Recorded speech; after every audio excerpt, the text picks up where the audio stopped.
अल्लाह रब्बुल इज़्ज़त के हम्द व सना, नबी मुकर्रम शफ़ी मुअज़्ज़म हादी दो जहां सरवरे सरवरान हज़ूर सैयदी व मौलाई व आक़ाई व मर्जाई अहमद मुज्तबा हज़ूर सैयदना मुहम्मद मुस्तफ़ा सल्लल्लाहु अलैहि वसल्लम की बारगाह आलिया में हदिया दुरूद व सलाम अर्ज़ करने के बाद दुआ है अल्लाह रब्बुल इज़्ज़त कादिर मुतलक के दरबार में मौला पाक मेरे दिल, दिमाग, ज़ुबान और निगाह को नफ्स और शैतान के शर से अपनी कामिल और दायमी पनाह नसीब फरमाए। हर वो कलिमा कहने की तौफीक अता फरमाए जिसमें खुद राज़ी हो, उसका हबीब सल्लल्लाहु अलैहि वसल्लम राज़ी हो। हर वो कलिमा मेरी ज़ुबान पे जारी ना फरमाए जिसमें खुद नाराज़ हो, उसका हबीब सल्लल्लाहु अलैहि वसल्लम नाराज़ हो। बयान हक मेरी ज़ुबान पे जारी फरमाए, सुन सुना के मुझे और आपको अपने अक़ीदे और अपने अमल की इस्लाह करने की तौफीक अता फरमाए। अज़ीज़ दोस्तों, माह रजब शरीफ है। 15 रजबुल मुरज्जब हज़रत सैयदना इमाम हुसैन रज़ियल्लाहु ताला अन्हु के पड़पोते हज़रत इमाम ज़ैनुल आबिदीन के पोते और हज़रत सैयदना इमाम बाक़िर रहिमहुल्लाह ताला अलैह के बेटे हज़रत सैयदना इमाम जाफ़िर बिन मोहम्मद बिन अली बिन हुसैन रज़ियल्लाहु ताला अन्हुम अजमईन आपका यौम विसाल है। माह रजब शरीफ में कुल्लों का ख़त्म दिलाया जाता है और उसकी निस्बत हज़रत इमाम जाफ़िर सादिक की तरफ की जाती है और वो 22 रजब को दिलाया जाता है। हालांकि इमाम जाफ़िर सादिक रहमतुल्लाह ताला अलैह का यौम विसाल 15 रजब शरीफ है, यानी 22 रजब को ना आपका यौम विलादत है और ना ही आपका यौम विसाल है। आप उनके साले सवाब के लिए जिस तारीख को चाहे एहतमाम कर सकते हैं, लेकिन ये बात ज़हन नशीन रहे कि हर वो काम जिससे मुशाबहत बद मज़हबों से होती हो उससे परहेज़ करना बेहतर होता है। यानी ये हज़रत सैयदना अमीर मुआविया रज़ियल्लाहु ताला अन्हु से बुग़्ज़ और अदावत की वजह से अगर कोई ख़ास शराइत और ख़ास क़यूद के साथ 22 रजब को कोई एहतमाम करे तो वो मुनासिब नहीं है, क्योंकि वो मुशाबहत रवाफ़िज़ से है और आले सुन्नत व जमात का एक मज़हब साफ़ सुथरा वो हर बद मज़हबी और गलाज़त से पाक है। तो बाहर कैफ 15 रजब शरीफ आपका यौम विसाल है। बड़ी ही बाकरामत हस्ती, आपकी वालदा माजिदा का नाम बीबी उम्मे फरवा है। ये जनाब कासिम की बेटी हैं और जनाब कासिम हज़रत मोहम्मद के बेटे हैं और जनाब मोहम्मद पाक अबू बकर सिद्दीक़ के बेटे हैं। और अब दूसरी तरफ आए तो बीबी उम्मे फरवा की जो वालिदा माजिदा हैं, इनका नाम अस्मा है। ये हज़रत अब्दुर्रहमान की बेटी हैं और हज़रत अब्दुर्रहमान जनाब अबू बकर सिद्दीक़ के बेटे हैं। यानी आपकी वालिदा माजिदा को दोहरी निस्बत है हज़रत सैयदना अबू बकर सिद्दीक़ रज़ियल्लाहु ताला अन्हु से। और इसी वजह से आप फरमाते थे लोगों, मुझे 2 निस्बतें हैं अबू बकर सिद्दीक़ से। मेरी वालिदा के बाप भी अबू बकर सिद्दीक़ के नसब से हैं और मेरी वालिदा की माँ भी अबू बकर सिद्दीक़ की निस्बत से हैं। यानी वो दोनों निस्बतों से अगर वालिदा की तरफ से देखें तो दोनों निस्बतें हज़रत अबू बकर सिद्दीक से जाके मिलती हैं, अगर बाप की तरफ से देखें तो निस्बत पाक हुसैन से जाकर मिलती है। सुभान, कैसा खूबसूरत ये गुलदस्ता है और ये ख़ानदान है अहले बैत अतहार का कि इनकी वालिदा माजिदा का ताल्लुक़ रसूलुल्लाह सल्लल्लाहु। और यहाँ मैं रुक के एक बात ज़रूर करना चाहूँगा। ये चंद दिन कबल सोशल मीडिया पे एक नौजवान मेरे साथ बहस करने लगा, कहने लगा जी दर वाले और हैं और घर वाले और हैं। मैंने कहा ठीक है, अच्छी बात हो गई। मैंने कहा ज़रा दर और घर की तफरीक भी तो करके बताओ ना, किसको तुम घर वाला कहते हो और किसको दर वाला कहते हो। जी जो रसूलुल्लाह सल्लल्लाहु अलैहि वसल्लम के ख़ानदान से हैं वो घर वाले हैं और जो ख़ानदान से नहीं हैं वो दर वाले हैं। मैंने कहा ठीक है, मान लिया आपकी बात। तो अबू बकर सिद्दीक रसूलुल्लाह के ख़ानदान से नहीं है, इनकी बेटी मेरे पाक नबी के निकाह के अंदर है। फ़ारूक आज़म मेरे नबी के ख़ानदान में से नहीं है, उनकी बेटी मेरे मुस्तफ़ा के निकाह के अंदर है। अमीर मुआविया मेरे पाक नबी के ख़ानदान से नहीं है, जिनकी हमशीरा मुहम्मदुर रसूलुल्लाह के निकाह के अंदर है। भाई अगर रसूलुल्लाह की बेटी मौला अली के निकाह के अंदर जाए तो वो ख़ानदान मुस्तफ़ा के अंदर शामिल होते हैं। तो जिस उस्मान के निकाह के अंदर मेरे पाक नबी की 2 बेटियां जाएं वो रसूलुल्लाह के ख़ानदान में क्यों शामिल नहीं होती? ये अजीब ज़हन है तुम्हारा, ये अजीब तरीका कार है, ये अजीब नज़रिया है। दर वाले और हैं घर वाले और हैं, ठीक है मान ली तुम्हारी बात कि दर वाले और होते हैं घर वाले और होते हैं, लेकिन घर और दर का एक कानून भी तो बनाओ ना कि किस किस को तुमने घर में दाखिल करना है और किस किस को तुमने दर में दाखिल करना है। हम तो हर एक की खाक को अपने माथे का ताज समझते हैं, अपनी आंखों का सुरमा समझते हैं, लेकिन तुम जो कानून गलत बनाओगे सिर्फ हज़रत ये इमाम अहमद बिन हंबल की किताब फ़ज़ाइल सहाबा मेरे सामने मौजूद है, इसमें हदीस पाक सही सनद के साथ मौजूद है कि हज़रत मौला अली शेर खुदा खुद फरमाया करते थे, फरमाते थे कि मेरे बारे में 2 तरह के लोग बर्बाद हो जाएंगे, एक मोहब्बत में ग़ुलूव करने वाले बर्बाद हो जाएंगे, दूसरे बुग़्ज़ रखने वाले बर्बाद हो जाएंगे।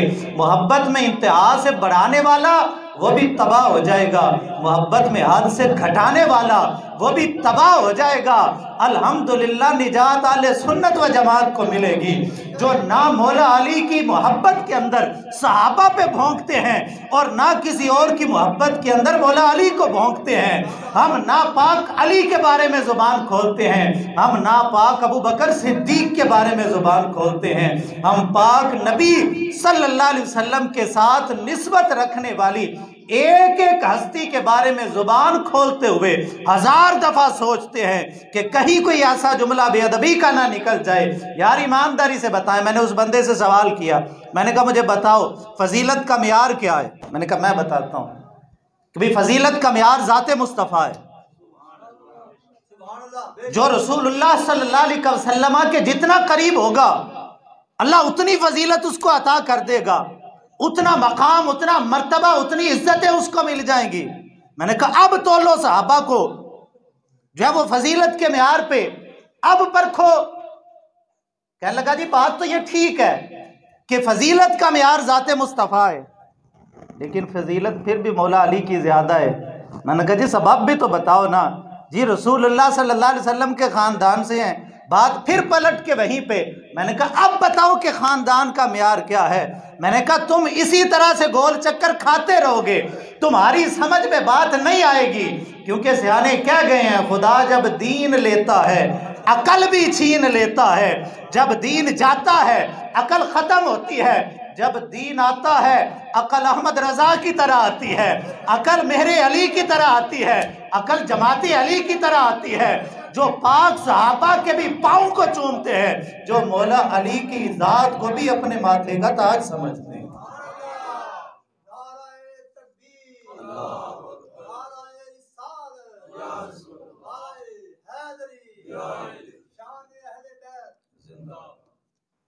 अच्छा, मैं हज़रत इमाम जाफ़र सादिक रज़ियल्लाहु ताला अन्हु की ज़ात वाला सिफ़ात कि थोड़ी सी बात इस वजह से की कि आप देखें कि उनकी वालिदा माजिदा को हजरत सिद्दीक़ अकबर से कितनी निस्बत है। आपके वालिद माजिद पाक हुसैन की औलाद से हैं, यानी दोनों निस्बतें। अगर दर और घर की तुम तफरीक करोगे ना अपनी मंशा से, तो इमाम जाफिर सादिक को मानने वालों फिर भी दोहरी निस्बत इमाम जाफिर सादिक की से तुम जान नहीं छुड़ा सकोगे कि हजरत इमाम जाफिर, जिनको तुम छेवा इमाम भी कहते हो, हम तो सारे इमामों को मानते हैं, तुम छेवा इमाम इनको कहते हो। इमाम जाफिर सादिक की वालिदा की जो वालिद हैं वो भी अबू बकर सिद्दीक के नसब से हैं, उनकी जो वालिदा हैं वो भी सिद्दीक के अकबर के नसब से हैं। इस घर से मेरे पाक नबी के इन यारों से जान नहीं छूट सकती। जो इनसे जान छुड़ाएगा उसका दामन रसूलुल्लाह से भी छूटेगा। वो दुनिया और आखिरत के अंदर जलील और रुसवा तो हो सकता है, कभी इज्जत की मसनद पे नहीं है। हजरत इमाम जाफिर सादिक, मैंने अभी अर्ज की कि 15 रजब आपका योम विसाल है, 17 रबीउल अव्वल शरीफ आपका योम विलादत है, यानी 22 रजब को आपका विलादत का दिन भी नहीं है, आपका विसाल का दिन भी नहीं है। अकीदा मैंने पहले अर्ज कर दिया, आप 22 रजब को चाहे इमाम जाफिर सादिक की इसाले सवाब की महफिल का एहतमाम करें, चाहे इमाम बाकिर के इसाले सवाब का एहतमाम करें, यानी अब साल के किसी दिन में कोई तखसीस नहीं है कि इस दिन फला हस्ती के इसाले सवाब के लिए या उनका जिक्र खैर आप नहीं कर सकते। लेकिन मैंने पहले अर्ज की कि अगर बुग़्ज़ अमीर मुआविया के अंदर तुम एहतमाम करोगे, ख़ास शराइत को लागू करोगे, फिर हम उसके साथ अपना कोई ताल्लुक़ रख सकते हैं, क्योंकि जो मुशाबहत जिससे रखेगा वो उसी से। और ये भी यहाँ बात याद रहे, मैं आज ही गालिबन या कल पढ़ रहा था, हजरत इमाम शाफी रहमतुल्लाह ताला अलैह का एक शेर है, उसमें आप फरमाते हैं कि अगर अहले बैत अतहार की मोहब्बत ये रिफ्ज है, फिर ज़मीन व आसमान गवाह हो जाए कि मैं राफजी हूँ।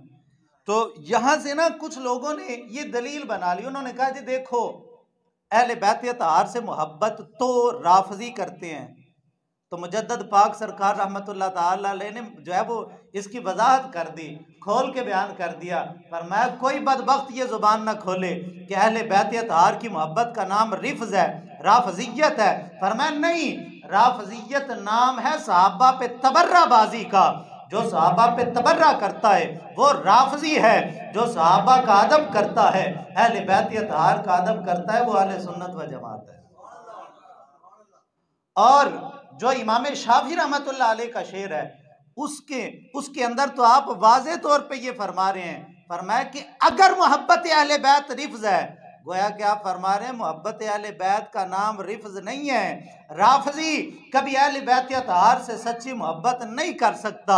अहले बैत अतहार से सच्ची मोहब्बत बिहम्दिल्लाह ताला हम डंके की चोट पे कहते हैं। हम ये नहीं कहते कि हम भी जिक्र अली करते हैं, हम भी जिक्र अहले बैत अतहार करते हैं, हम भी जिक्र पाक हुसैन करते हैं, हम भी जिक्र पाक हसन करते हैं। नहीं नहीं, हम ही जिक्र अली करते हैं, हम ही जिक्र हुसैन करते हैं, हम ही जिक्र हसन करते हैं, हम ही जिक्र अहले बैत अतहार करते हैं। क्योंकि जिक्र उसे कहा जाता है जो अदब के दायरे के अंदर रह के किया जाए, जो म्यार को बढ़ा के या घटा के किया जाए उसको जिक्र नहीं कहा जाता।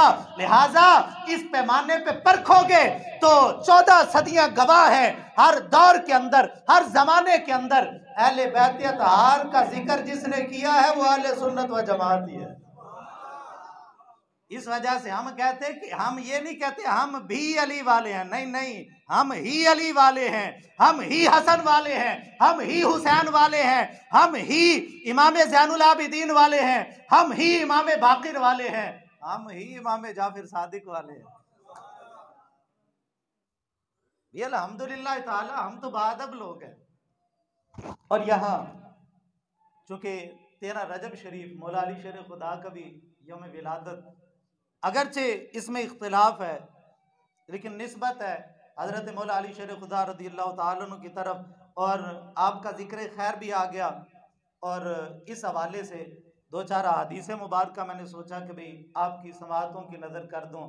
वो हज़रत मौला अली शेर खुदा रज़ियल्लाहु ताला अन्हु, वो हस्ती, अल्लाहु अकबर कबीरा, अगर हम देखें ना, ऐलान नबुव्वत के बाद पाक अली का घराना वो घराना है, आपके दो भाई हजरत जाफर तैयार, हजरत अकील बिन अबी तालिब, ये दोनों भी मेरे पाक नबी के गुलाम हैं, रसूलुल्लाह के सहाबी हैं। आपकी वालिदा माजिदा हजरत फातिमा बिनते असद रदी अल्लाह ताला अन्हा, ये भी मेरे पाक नबी की सहाबियां हैं। और ऐसी अजीम सहाबियां हैं कि जिनको रसूलुल्लाह फरमाया करते थे मेरी माँ के बाद मेरी दूसरी माँ फातिमा बिनते असद है। ये वो हस्ती हैं जिनका जब विसाल होता है, खुदा की कसम दुनिया से जाने वाले जाते हैं, मैयतों को कंधे कायनात में बड़े बड़े लोगों ने दिए होंगे, किसी की मैयत को कंधा जो है वो बड़े से बड़े किसी मुफ्ती ने दिया होगा, किसी फकीर ने दिया होगा, किसी मुहद्दिस ने दिया होगा, किसी गौस कुतुब अब्दाल ने दिया होगा, किसी की मैयत को कंधा किसी सहाबी रसूल ने दिया होगा। पाक अली तेरी माँ की अजमतों पे कुर्बान जाएं कि अली की वालिदा का जनाजा जब मदीने की गलियों से निकलता है तो पाक अली की अम्मा जान वो हस्ती हैं कि जिनके जनाजे को कंधा कुल नबियों के इमाम ने दिया है। रसूलुल्लाह सल्लल्लाहु अलैहि वसल्लम ने फरमाया जब फातिमा बिनते असद को गुस्ल दे लो मुझे बताना। जब बताया गया हजूर ने अपने जिस्म मुबारक की चादर अता की, फरमाया कि मेरी ये चादर, मेरा ये कपड़ा अली की माँ को बतौर कफन इस्तेमाल करवाना। वो अली शेर खुदा ऐलान नबुव्वत के बाद जब आका करीम अलैहिस्सलातु तस्लीम ने फरहान की चोटी पे खड़े होकर ऐलान नबुव्वत किया, बड़ी मुखालफत की आंधियां चली, लेकिन उस दिन से लेके हर जंग हो करबला के मैदान तक, बल्कि करबला तक भी महदूद नहीं करेंगे, अब तलक पाक अली का घर वो घर है हर मैदान के अंदर डटा हुआ ही नजर आता है। हम सहीउल अकीदा सादात के कदमों की खाक आज भी अपनी आंखों के सुरमा लगाने के लिए तैयार हैं, लेकिन हो अकीदे का सही, दिल में अदावत और बुग़्ज़ मेरे पाक नबी के यारों की ना रखता हो। अगर रखता होगा तो फिर सिर्फ नसब काम नहीं देगा। यहूदी कहते थे हम तौरात शरीफ पे अमल करें या ना करें, जनाब मूसा अलैहिस्सलातु तस्लीम के अहकामात को माने या ना माने ये अलग बात है, लेकिन हम नबियों की औलाद तो है ना भाई, हमारा हजरत इब्राहीम अलैहिस्सलातु तस्लीम के साथ ताल्लुक तो है ना। एक बंदा मुझे कहने लगा देखो जी सैयद कोई भी हो उसका अदब ज़रूरी है। मैंने कहा अदब उसका ज़रूरी है जो रसूलुल्लाह की निस्बत का अदब रखता हो। कहने लगा देखो जी हर नमाज के अंदर तुम उन पे दरूद पढ़ते हो, अल्लाहुम्मा सल्ली अला मुहम्मदिन व अला आलि मुहम्मदिन, अल्लाह दरूद भेज जब वो मोहम्मद सल्लल्लाहु अलैहि वसल्लम पर, उनकी आल पर हर नमाज के अंदर दरूद पढ़ते हो। फिर आल के अंदर तो सारे शामिल है ना। मैंने कहा आल के अंदर शामिल वही होगा जो रसूलुल्लाह सल्लल्लाहु अलैहि वसल्लम का ताबेदार होगा, जो है वो मेरे पाक नबी के रास्ते को छोड़ देगा, जो रसूलुल्लाह के यारों का बागी होगा, वो आल के हुक्म के अंदर शामिल नहीं हो सकता।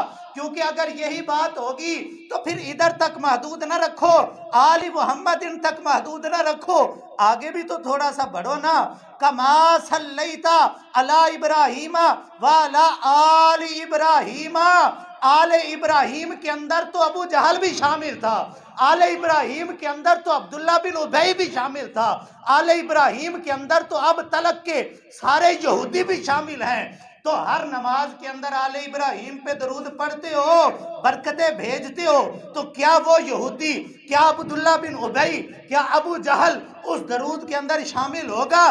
कहने लगा नहीं होगा। मैंने कहा क्यों नहीं होगा? जी कलमा रसूलुल्लाह का नहीं पढ़ा, रसूलुल्लाह के रास्ते को छोड़ दिया, अब आले इब्राहीम होने की निस्बत का फायदा नहीं होगा। और मेरे भाई जो रसूलुल्लाह सल्लल्लाहु अलैहि वसल्लम के रास्ते को छोड़े, आले इब्राहीम होने का फायदा नहीं हो सकता।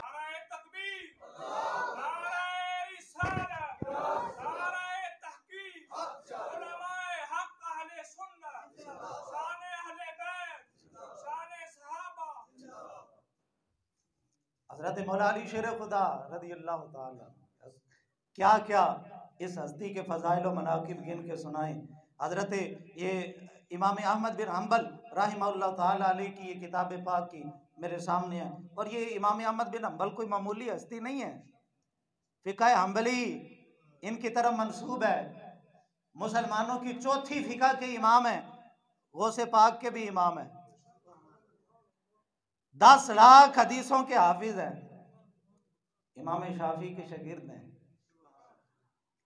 10 लाख हदीसों के हाफिज। और यार खुदा की कसम ये मनसब ऐसे नहीं मिला करते। इमाम अहमद बिन हंबल से किसी ने पूछा था, अहमद बिन हंबल इतना मकाम, इतने मर्तबे, इतनी इज्जतें तुझे खुदा ने दी हैं, सबब क्या है? आपने फरमाया कुछ कोई गुण पल्ले नहीं है। कहा फिर इतना मकाम कैसे मिल गया? 10 लाख हदीसों का हाफिज। आज तो ये बड़े बने फिरते हैं ना, इनको 10 हदीसें नहीं आती, 10 लाख हदीसों की बात तो बड़ी दूर की है। 10 लाख हदीसों का हाफिज। फरमाया कि एक दिन मेरे उस्ताद मोहतरम हजरत सैयदना इमाम शाफई रहिमहुल्लाह ताला अलैह ने अपना कुर्ता मुबारक मुझे धोने के लिए दिया।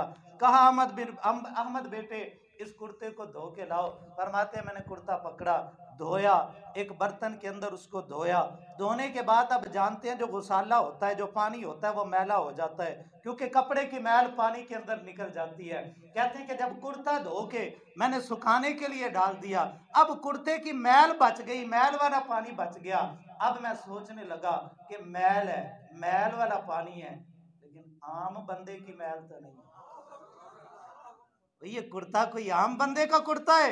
आज तो लोग नबी की बराबरी करने से बाज नहीं आते।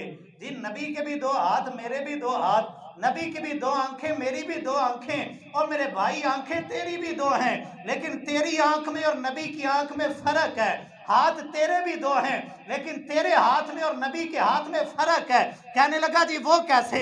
मैंने कहा तेरा हाथ उठे तो मुमकिन है एक दरवाजा भी ना हिल सके, लेकिन मेरे पाक नबी का हाथ उठे तो डूबा हुआ सूरज भी पलट जाता है। तेरी आंख उठे दीवार के पार नहीं देख सकती, लेकिन मेरे पाक नबी की आंख उठती है तो सिदरतुल मुंतहा तक जाती है। मेरे पाक नबी की आंख उठती है तो जन्नत का नजारा भी कर लेती है। मेरी पाक नबी की आंख मस्जिद नबी में बैठ के जब उठती है तो मेरे मुस्तफा की निगाह लोहे महफूज से भी पार चला जाएगा। वो फर्क है मेरे भाई, बंदे बराबर नहीं हुआ करते, बंदों में फर्क होता है। यहां तो रसूल भी बराबर नहीं है। तिलकर रुसुल फद्दलना बादहुम अला बाद।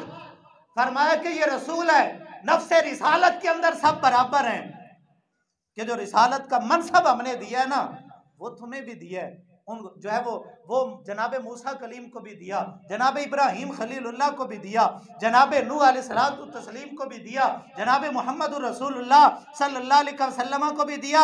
नफ्से रिसालत में बराबर है, लेकिन फरमाया मिनहुम मन कल्लमल्लाह व रफा बादहुम दरजात। कोई तो वो है जिससे रब कलाम करता है, कोई वो है जिसके दरजात बुलंद कर देता है। और मुफस्सिरीन फरमाते हैं जिससे कलाम करता है वो मूसा कलीम की जात है, जिसको बुला के बिला हिजाब दीदार करवाता है वो मोहम्मदुर रसूलुल्लाह की जात है।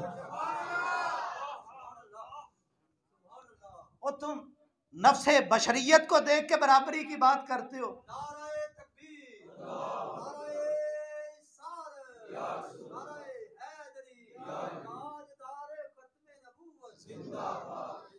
कुल इन्नमा अना बशरुम मिस्लुकुम में कोई जब इनकारी नहीं हो सकता, जो इनकार करे वो काफिर है। लेकिन जैसे सारे रसूल बराबर नहीं है मेरे भाई, इस तरीके से बशरियत के अंदर जो लिबादा बशरियत मेरे मुस्तफ़ा ओढ़ के आए उसमें, और ये मैं उस तफसील में नहीं जाना चाहता, अगर इसी आया मुबारका की शरह में शुरू कर दूं एक तवील वक़्त भी दरकार है। और इसी के रमूज़ और नुक्कात से मैं ये बात वाज़े कर दूं कि भाई यही आया मुबारका बता रही है, मेरे मुस्तफ़ा फरमा रहे हैं मैं तुम जैसा नहीं हूं, मेरी बशरियत तुम जैसी है। ये बशरियत का जो लिबादा है ना, और इससे भी आगे आके गोलड़े के ताजदार ने फरमाया मुस्तफ़ा करीम अलैहिस्सलातु तस्लीम बशर हैं, बिला शुबा बशर हैं, लेकिन रसूलुल्लाह के लिए सिर्फ बशर का लफ्ज़ ना बोलो, जब भी रसूलुल्लाह के लिए बोलो अफजलुल बशर का लक़ब बोलो, सैयदुल बशर कहो, अफजलुल बशर कहो, और सिर्फ बशर ना कहो। सिर्फ बशर तो बेशुमार हैं, लेकिन जो सब बशरों का सरदार है उसको आमिना का लाल कहा जाता है। तो इमाम शाफी रहमतुल्लाह अलैह के कुर्ते, सिर्फ इमाम शाफी का तो बड़ा मकाम, उनके जिस्म के साथ लगने वाले कुर्ते की मैल, इमाम अहमद बिन हंबल फरमाते हैं कुर्ते के मैल वाला पानी था लेकिन आम बंदे के कुर्ते की मैल तो नहीं थी। अब मैं सोच में पड़ गया, भाई इसका करूं तो क्या करूं, इसको रखूं तो कहाँ रखूं, कहीं मेरे उस्ताद के कुर्ते की मैल की बेअदबी ना हो जाए।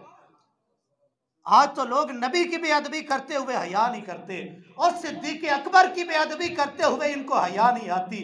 फारूक आजम, उस्मान गनी और मौला अली की गुस्ताखी करते हुए इनकी जुबान को फालज नहीं हो जाता।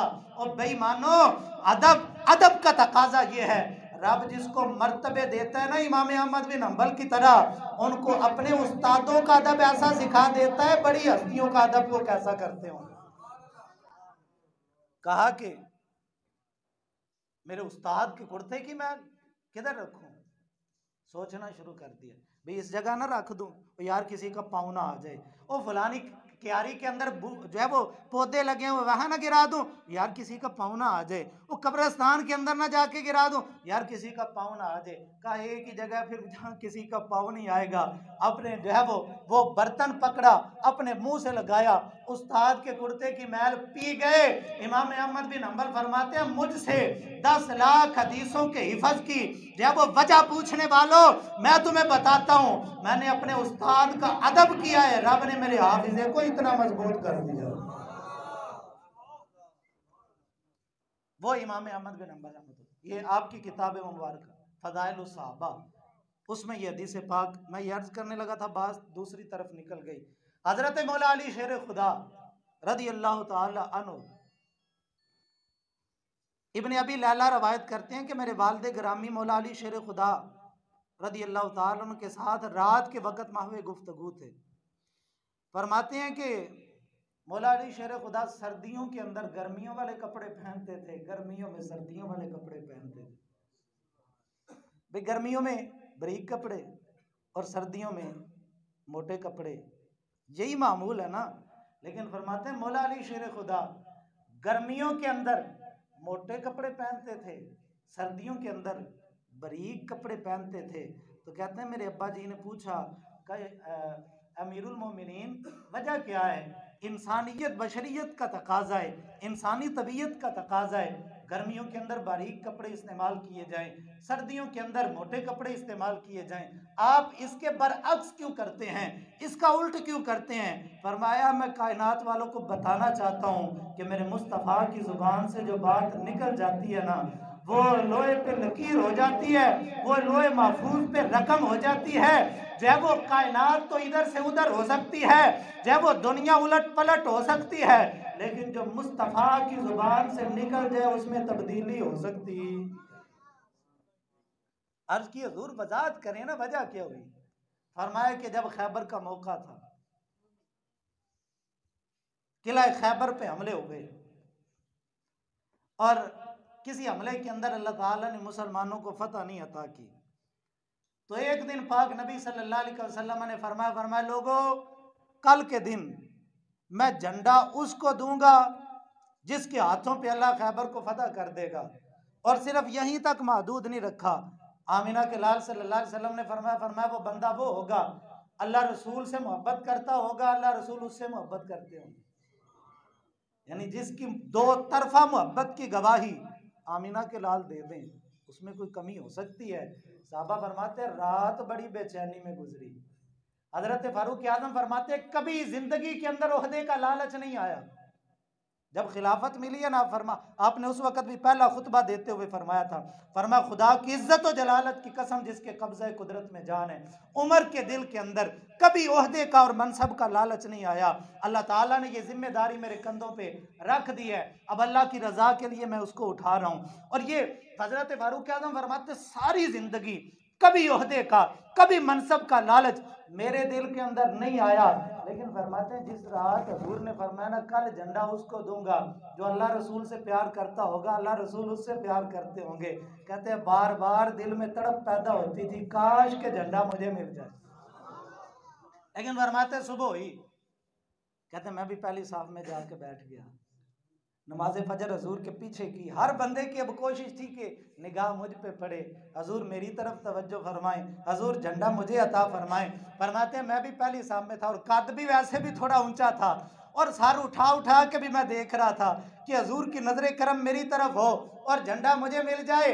लेकिन फरमाते हैं आका करीम अलैहिस्सलातु तस्लीम ने नमाज की तकमील फरमाई और नमाज की तकमील के बाद आमिना के लाल सल्लल्लाहु अलैहि वसल्लम ने फरमाया ऐना अली इब्न अबी तालिब, फरमाया अबू तालिब का बेटा अली किधर गया है। अर्ज की हजूर शोबे चशम है, हजूर आंखों में बीमारी है या रसूल अल्लाह सल्लल्लाहु अलैहि वसल्लम, गर्मी की वजह से, गर्मी की शिद्दत और हरारत की वजह से बोला अली शेर खुदा की आंखों में मर्ज आ गया है और इतना शदीद मर्ज है, इतना शदीद मर्ज है कि 2 कदम भी नहीं चल सकते, बाजू से पकड़ के उनको जो है वो चलाना पड़ता है, शदीद बीमारी के अंदर मुब्तला है। आका करीम अलैहिस्सलाम ने फरमाया अली को बुला के लाओ। इमाम जलालुद्दीन सयूती रहमतुल्लाह अलैह ने तसरीह के साथ लिखा, फरमाया इतनी शदीद बीमारी थी 2 कदम भी नहीं चल सकते थे। साहबा गए, हजरत शेर खुदा को दरबार मुस्तफवी के अंदर पेश किया। आमीना के लाल सल्लल्लाहु अलैहि वसल्लम ने अपना लुआबे दहन मौला अली शेर खुदा की आंखों में लगाया और इमाम अहमद बिन हम्बल रहमहुल्लाह ताला अलैह फरमाते हैं लुआबे दहन डालने के बाद आका करीम अलैहिस्सलातु तस्लीम ने इरशाद फरमाया, ए अल्लाह गर्मी और सर्दी का असर अली से दूर कर दे। वो जो हजरत अली पाक से वजह पूछी गई थी ना, भाई गर्मियों के अंदर मोटा लिबास, सर्दियों के अंदर बारीक लिबास, आप वजह बयान करते हुए फरमा रहे हैं, फरमाया खैबर के दिन जब आमीना के लाल सल्लल्लाहु अलैहि वसल्लम ने बुलाया था, लुआबे दहन आंखों में लगा के आमीना के लाल सल्लल्लाहु अलैहि वसल्लम ने दुआ के लिए हाथ उठाए और कहा था, ए अल्लाह सर्दी और गर्मी की तकलीफ को अली से दूर कर दे। फरमाते खुदा की इज्जत और जलालत की कसम है, उस दिन के बाद ना अली को गर्मी लगती है ना अली को सर्दी लगती है। अली गर्मियों के दिनों के अंदर मोटे कपड़े पहनता है, अली सर्दियों के दिनों के अंदर बारीक कपड़े इस्तेमाल करता है। अंदाज पे गौर करें, वो पाक अली रज़ी अल्लाह ताला बीमारी की इतनी शिद्दत कि 2 कदम नहीं चला जाता था। फिर मेरे मुस्तफ़ा के लआब की बरकत तो देखें कि खैबर का दर्रा ही अपने हाथ पे उठा के मौला अली शेर खुदा रज़ी अल्लाह ताला अन्हु किला खैबर को फतह फरमा रहे हैं। हजरत मौला अली शेर खुदा ही रावी हैं। आप फरमाते हैं कि आका करीम अलैहिस्सलातु तस्लीम ने इरशाद फरमाया कि अली क्या तू जानता है कि साबका लोगों में से बदबख्त तरीन बंदा कौन था। तो मौला अली शेर खुदा फरमाते हैं, मैंने अर्ज की या रसूल अल्लाह, अल्लाह व रसूलुहु आलम, अल्लाह और उसका रसूल ज्यादा जानते हैं। और ये भी बड़ी बीमारी है, अल्लाह ताला की ज़ात के नाम के साथ पाक नबी का नाम जोड़ देना तो लोगों के पेट में मरोड़ शुरू हो जाते हैं जी, खुदा का नाम साथ मुस्तफ़ा का नाम। तो साहबा का तो अंदाज ही यही था, अल्लाह और उसका रसूल बेहतर जानते हैं, यानी मतलब यह है कि अल्लाह भी जानता है और अल्लाह की अता से मुस्तफ़ा भी जानते हैं। तो यार इल्म जिसको खुदा दे दे ना, इल्म जिसको खुदा दे दे, वो इब्लीस लईन भी दिलों के वसवसे जान लेता है, और दुश्मन को रब इतना देता है, महबूबों को नहीं दे सकता। तो हजरत मौला अली फरमाते हैं, मैंने अर्ज़ की अल्लाह हुवा रसूल आलम, अल्लाह और उसका रसूल ज़्यादा जानते हैं। तो आमीना के लाल सल्लल्लाहु अलैहि वसल्लम ने फरमाया, जनाब साले अलैहिस्सलातु तस्लीम की ऊँटनी की टांगे जिस बंदे ने काटी थी ना, वो बंदा साबका लोगों में बदबख्त तरीन बंदा है। और फिर फरमाया अली जानते हो कि आने वाले दौर में बदबख्त तरीन बंदा कौन होगा। अर्ज की अल्लाह व रसूल आलम, इसके बारे में भी आने वाले वक्त में, कल की बात आज कहते हैं भी कल का भी किसी को नहीं पता। और मेरे भाई पाक अली ने बताया कि कल के बारे में अल्लाह भी जानता है, अल्लाह का रसूल भी जानता है। अली जानते हो आने वाले वक्त में बदबख्त तरीन बंदा कौन होगा। अर्ज की अल्लाह व रसूल आलम, फरमाया अली जो तुझे कत्ल करेगा वो आने वाले दौर में बदबख्त तरीन बंदा होगा। और हजरत सैयदना अबू ज़र गफ़ारी रज़ी अल्लाह ताला अन्हु रावी हैं कि रसूलुल्लाह सल्लल्लाहु अलैहि वसल्लम ने फरमाया अली जो मुझसे अलग हुआ वो जो है वो यकीनन अल्लाह ताला से अलग हो गया। और फरमाया अली याद रख जो तुझसे अलग हो गया वो मुझसे अलग हो गया। आका करीम अलैहिस्सलातु तस्लीम ने यहाँ तक फरमाया अली से मोहब्बत मोमिन रखेगा, अली से बुग़्ज़ मुनाफिक रखेगा। और यहाँ आखिर में वक़्त चूँकि होने वाला है, मैं रुक के एक बात, चूँकि थोड़ी सी हाज़री हज़रत अमीर माविया सरकार की बारगाह में भी हो जाए ना। ये 22 रजब शरीफ हज़रत अमीरुल मोमिनीन हज़रत सैयदना अमीर माविया रज़ी अल्लाह तआला अन्हु का यौम विसाल भी आ रहा है, और हम कायनात वालों को ये बताना चाहते हैं हम सिर्फ रसूलुल्लाह के किसी एक सहाबी के गुलाम नहीं हैं। खुदा की कसम जिसके कब्ज़ा कुदरत में जान है, जिसने मेरे पाक नबी सल्लल्लाहु अलैहि वसल्लम का चेहरा पाक हालत ईमान के अंदर एक झलक मेरे पाक नबी के चेहरा पाक को देख लिया, बाद में आने वाले बड़े बड़े गौस, बड़े बड़े कुतब, बड़े बड़े अब्दाल उस बंदे के पाँव की जूती की खाक के बराबर भी नहीं हो सकते। हजरत अब्दुल्ला इब्ने मुबारक, ये कौन बंदा है? इमाम आजम अबू हनीफा का शागिर्द है। बगदाद के अंदर जब ऐलान हुआ ना अब्दुल्ला बिन मुबारक आए हैं, तो आपकी जियारत के लिए इतने लोग आ गए कि बगदाद की गलियां भी भर गईं, बगदाद की छतें भी भर गईं। खलीफा वक़्त की खादिमा ने जब इतना हजूम देखा, वो कहने लगी कौन आया है? वो कोई बादशाह आ गया है, कोई खलीफा आ गया है, जिसके इस्तकबाल के लिए और जिसको देखने के लिए लोग इस कदर जमा हो गए हैं। तो कहने लगे नहीं, कोई खलीफा नहीं आया, कोई मालदार नहीं आया, कोई वजीर नहीं आया, कोई ओहदेदार नहीं आया। कहा आया कौन है? कहा वजीर नहीं आया, मोहम्मद रसूलुल्लाह का फकीर आया है, अबू हनीफा का शागिर्द आया है, अब्दुल्ला इब्ने मुबारक रहिमहुल्लाह ताला अलैह। आपसे पूछा गया उमर बिन अब्दुल अजीज का मकाम ज्यादा है या अमीर माविया की शान ज्यादा है? और उमर बिन अब्दुल अजीज बनु उमैया के हुक्मरानों में से वो बदतरीन दौर गुजरने के बाद ऐसा पाकीज़ा हुक्मरान, ऐसा सोना सुथरा अल्लाह ताला ने हुक्मरान अता किया था कि जिसको मिलने के लिए हजरत खिज़र अलैहिस्सलाम आया करते थे। ये वो हस्ती जनाब हजरत सैयदना उमर बिन अब्दुल अजीज रहिमहुल्लाह ताला अलैह की, जिनको हमारे उलमा ने खुलफाए राशिदीन के अंदर शुमार किया है। वो हजरत सैयदना उमर बिन अब्दुल अजीज रहिमहुल्लाह ताला अलैह, जिनको उमर सानी कहा जाता है, जिनको कहा जाता है दूसरा उमर अगर धरती में कोई आया है वो उमर बिन अब्दुल अजीज रहमतुल्लाह ताला अलैह की हस्ती है। वो पूछा गया अब्दुल्ला इब्ने मुबारक से, भाई उमर बिन अब्दुल अजीज की शान ज्यादा है या अमीर माविया की शान ज्यादा है? अब जुमले सुनो इमाम आजम अबू हनीफा के शागिर्द के। ओ हनफी हो के अमीर माविया पे तान करने वालों, अपनी तकलीफ पे कभी गौर तो करो। भाई खुद को आले सुन्नत भी कहो, खुद को हनफी भी कहो, और उंगलियां उठाओ अमीर माविया पे। और यहाँ रुक के मैं ये बात करना चाहूंगा, हम अमीर माविया का और मौला अली का तकाबुल नहीं कर रहे, और ये तकाबुल खुद अमीर माविया ने भी नहीं किया था। अल बदाया वन नहाया के अंदर है, अबू मुस्लिम खुलानी गए थे अमीर माविया के पास और जाके कहा अमीर माविया तुम्हारा और अली का झगड़ा क्या है? तो जनाबे अबू मुस्लिम खुलानी फरमाते हैं अमीर माविया ने कहा और साथ पूछा भी क्या तुम खुद को अली के बराबर का समझते हो, जोड़ का समझते हो, इस वजह से मुकाबिल आ गए हो? फरमाया ला वल्लाही, फरमाया खुदा की कसम मैं अली के बराबर खुद को नहीं समझता, ना हमारे खिलाफत के अंदर अली के मुकाबिल खुद को समझता हूँ। मैं समझता हूँ अली की ज़ात आला है, वो मैं तो बाद में इस्लाम कबूल करके आया हूँ, अली तो वो है जिसने पहले दिन ही इस्लाम कबूल कर लिया था। मैं खुद को अली के बराबर, अल्लाह अल्लाह, फरमाया अल्लाह की कसम मैं खुद को अली के बराबर नहीं समझता। अली की बड़ी शान, अली का बड़ा मकाम, अली की बड़ी इज्जतें, अली के बड़े मर्तबे। कहा क्या खिलाफत में दावेदार हो? कहा नहीं नहीं, खुदा की कसम मुझे ये भी पता है खिलाफत का मुझसे ज्यादा हकदार अली है।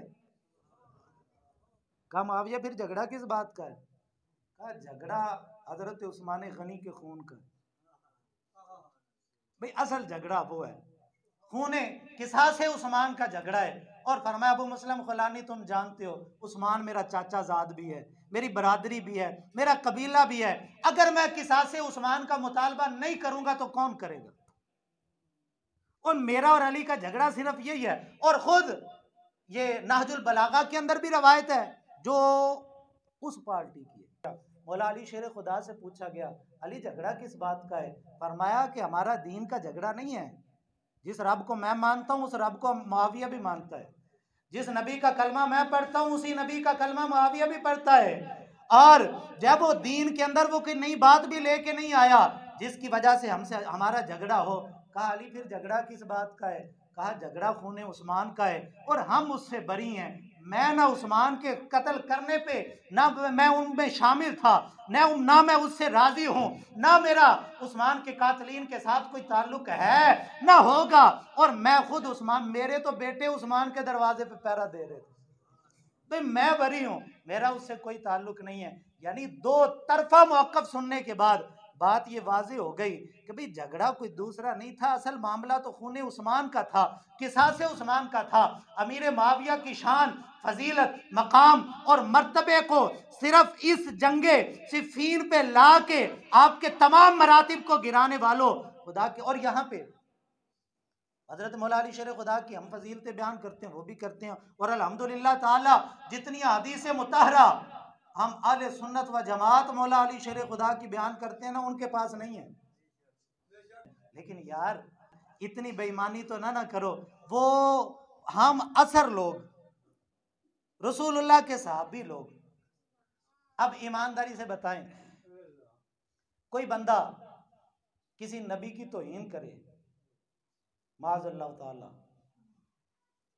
उसके बारे में क्या फतवा लगेगा?